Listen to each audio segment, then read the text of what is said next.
My famous 5-cent piece drill. Now this is very simple. It's an oldie, but it's a really goodie, and it's designed to help you keep your head still on your short putts. I mean, it's a benefit for your long putts as well. You don't want a lot of head movement going on any of your putts, but it's particularly important on your short putts because any little bit of head movement, the shoulders open, you're cutting across, you're not going to hit it out of the center of the putter, and you're not going to get that nice committed putting stroke, which is so important to get the ball rolling and behaving in a way that you want it to when you're putting.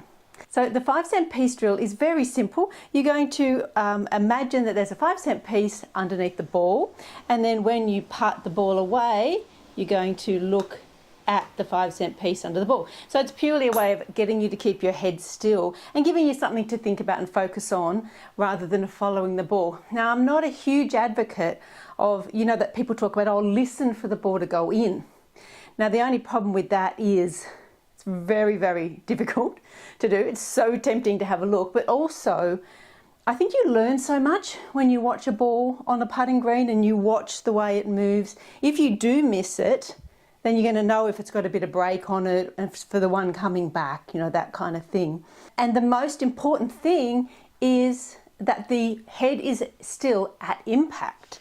So as long as you're nice and steady here with your head and you haven't got this happening where people are so tempted to see, if the ball's going to go in before you've hit it, that is really the major thing with short putts, is keeping that head really centered and really still, letting the stroke move back and forth with your shoulders. If you get any head movement, you're going to be really inconsistent. So the 5-cent piece drill it's really just imagining. You can do it if you want to. You can put a 5-cent piece down on the carpet and pop the ball on top and putt it off, or you can just imagine there's one there. Or a 10-cent piece, or whatever you've got. And so it's purely just a mental trick to help you to keep your head nice and still. You can even do it together with your putting mirror and with your clubs, but you risk starting to look a bit like that cartoon character who's got all the putting drills going on around him.